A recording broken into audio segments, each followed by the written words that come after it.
Once you grasp this truth that I'm about to tell you, it'll set you free from religion. It'll set you free from parents and moms and family and governments and police, everybody. It'll set you free. And it's simply this.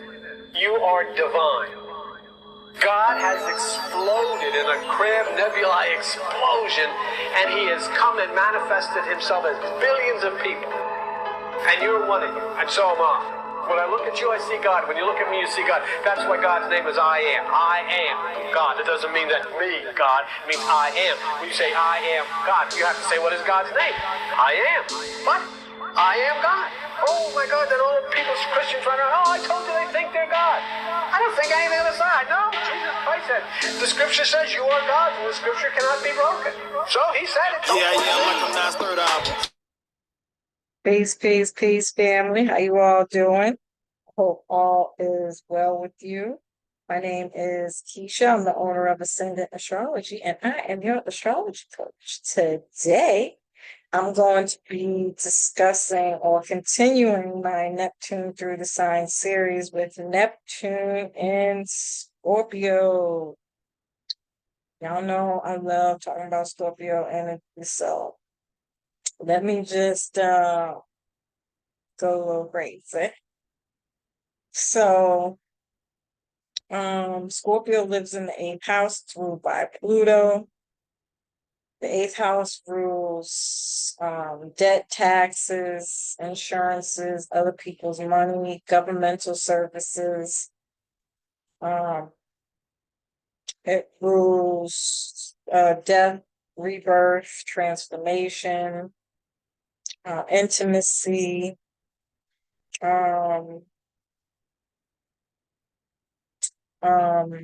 like hidden knowledge, hidden information, secrets,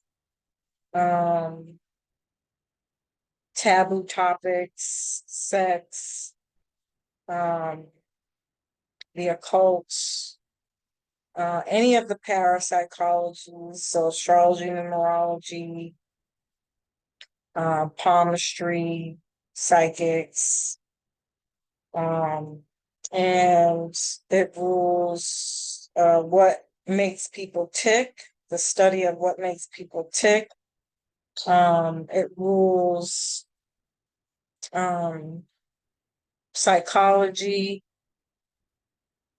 and like being a detective, and kind of anything that is evolved around being a detective or the psychology field.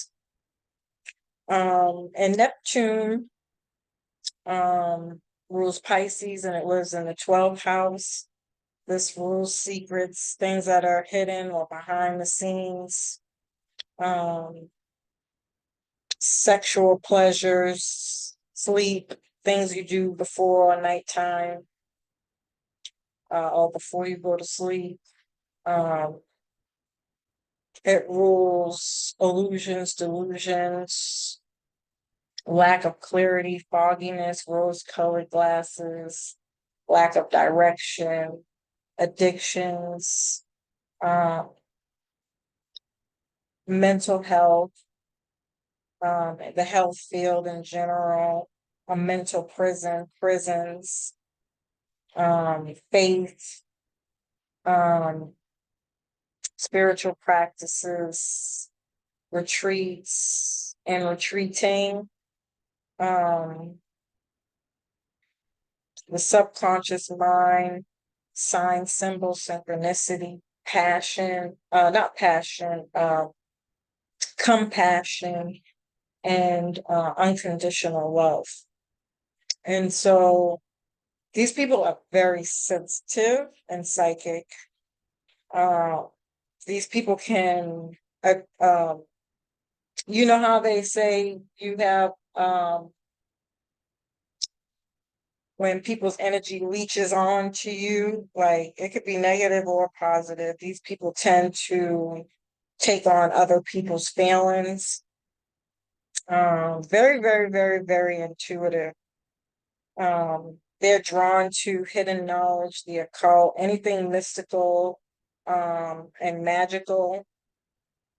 Even though these people might be drawn to these topics, there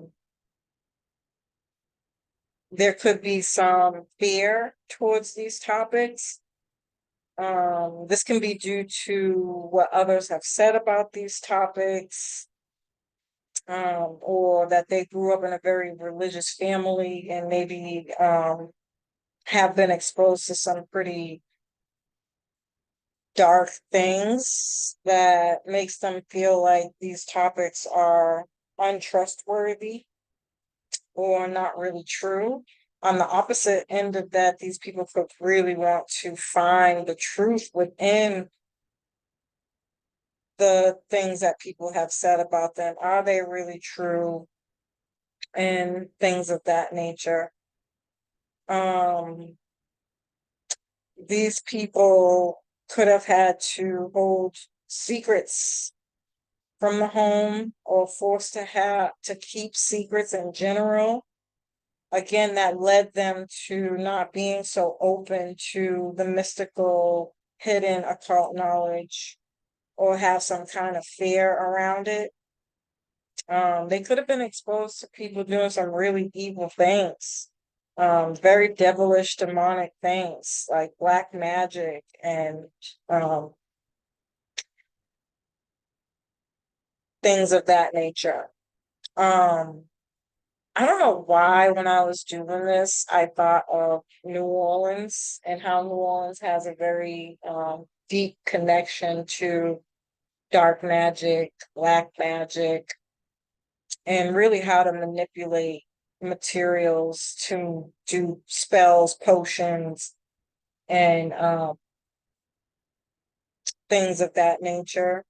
And so on the opposite end of this, these people could have also been raised in a family that was very spiritual and into the occult magic and things of that nature, even have experienced some kind of rituals and things around death and the purposes that people kill animals and things of that nature as a way to do rituals or black magic on people, or put spells on people.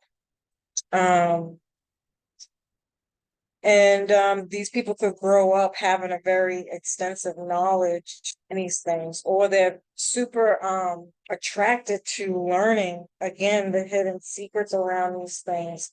What's the psychology and science and mathematics behind it to make it make sense? They want the truth of it all.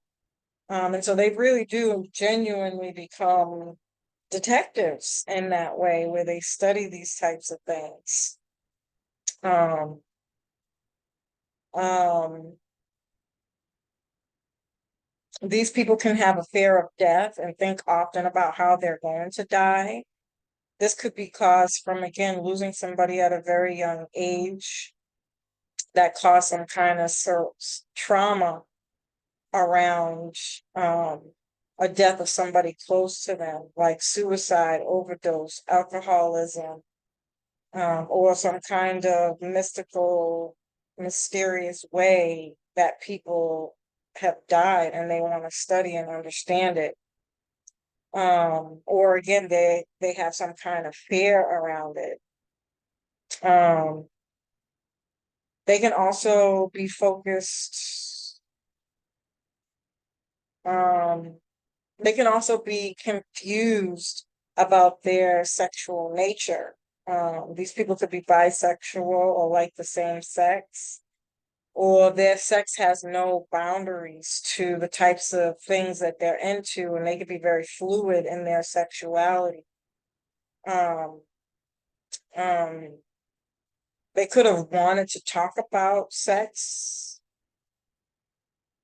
or their sexual preferences at a very young age, but it wasn't allowed. And it could again be because of their religious or spiritual practices growing up as a child, or again, that it's just so taboo that they were really afraid of some of the feelings that they had about their sexuality. And so they never talked about it at all. I don't know why when I was doing this, I thought of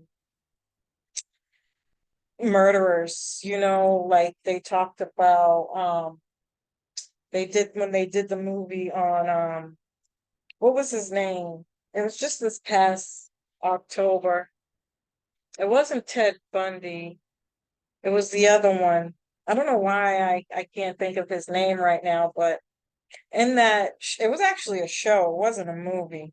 In that show, they showed how he grew up being like socially detached and not really having a lot of friends, and that led him to liking weird, unusual things. But there's always a sexual component to um those weird, unusual things that lead to them wanting to murder people or dismantle bodies or things of that nature. This is very, very, very Neptune and Scorpio. Um, where they could be so detached from reality or the pain of another person that they want to afflict on that person as a way to study. They just want to, like, they enjoy or get some kind of excitement out of seeing other people feel pain or be in a situation where they can't really get out of. I think all scary movies, especially around psycho murderers that have this kind of ideology. Um, and so these people could either attract those type of people, be attracted to those kinds of movies or shows, and or be this way. Um, um, these people can be impotent, meaning they can't get aroused sexually, which leads them to having these very unusual sexual desires for other things, like playing with animals, again, dismantling bodies, playing in blood, or eating people. Like, what do you call that? I don't know. I can't think of the name, but there's some kind of sexual pleasure from those types of things. They can also just have really weird sexual pleasures and like to do things to people's bodies or experiment sexually that can be considered unusual or not the norm or taboo. Um, um, they can also not want sex at all. They rather the vulnerability, the intimacy, the strong soul connections or deep soul connections to their partner, where maybe it's just touching or no touching at all, but looking into one's eyes and really just getting to know each other through um fifth dimensional ways. Things that don't involve any kind of touching. Um, mm, yeah, these people can be deceived in relationships. They might want,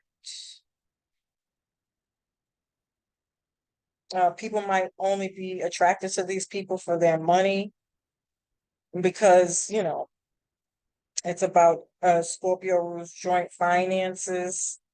And you have to have boundaries and realistic expectations about around what people can and can't get from you, um, because these people tend to give a lot, and they can be very naive and gullible to the lies, deception of other people. And so they might get played a lot in that way, whether emotionally, physically, or for their money. They can get killed for um, their insurance policies. Um, And the same token, these people can either attract or be the type of people who live off of the system and kind of have that victim mentality, and lack, where they really just want to be separated from the mundane, every day-to-day world. And so they could be homeless or not really care for um, earthly desires or things. And so they don't need a home. They don't want a home. They live on the streets. They're happier there. Um, it feels more authentic and truthful for them. Um, yeah. Um, and so also just being mindful of unexpected, I mean, being mindful of unrealistic expectations in love. Um, these people can be addicted to sex too. They can also be sexual healers. Um, be careful for suppressing your emotions and needs and desires to the point where it leads to a buildup of rage, revenge, and jealousy, which again can go back to leading people into being low-key psycho murderers or just very vindictive and evil and do things spitefully to people out of jealousy because they don't understand how someone can love someone, or they just don't understand emotions in general. Very disconnected emotionally. Um, mm, so most of the time when we go through these kind of lower expressions of these energies, these people tend to um we go through these things to help us get to our higher self. Um, and so these people can have wild imaginations. It could be dark imaginations too, like Tim Burton dark. It doesn't have to be the dark side, like I was talking about, like murderous type stuff. It could be like the darker animation and um Disney type movies that have that kind of, it's Tim Burton. I think Tim Burton is the one who does all that stuff. I think he's the one who did Beetlejuice. So things like that, these death can follow these people. They might be really obsessed with death. They might have witnessed a bunch of death in their life, or again have an affinity for it, like graveyards or um, anything to do with like witchy type stuff, or um these kinds of situations, things that just evolves around people dying. They might have seen a lot of death in their family, but they go through that type of stuff so that they can, you know, grow and evolve in that knowledge and become grief healers, or people who can heal without touching you or through a massage only, or again, a sexual healer, or um, a voodoo priestess, or um, a medicine man, or somebody who's psychic and intuitive, can read your palm or your aura, things of that nature. And so in this way, these people have a spiritual inheritance, and it doesn't have to be just monetary or money. It can be through having a bloodline of family that has this knowledge, that makes them very gifted in ancestral work and occult knowledge. Um, people might trust you easily. You have a very trusting demeanor to you, so be mindful not to take advantage of that. These people can suffer from paranoia, fear of abandonment, rejection, and shame. Um,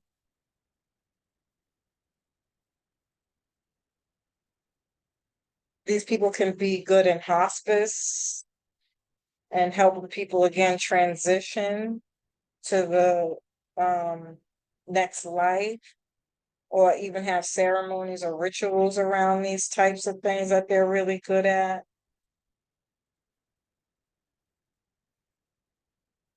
They can be mediums.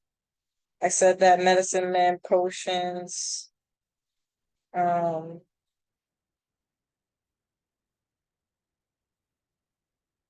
they might want to escape through the idea of death, or uh, being in another planet or realm, or longing to go home, death again. They can be very melancholic.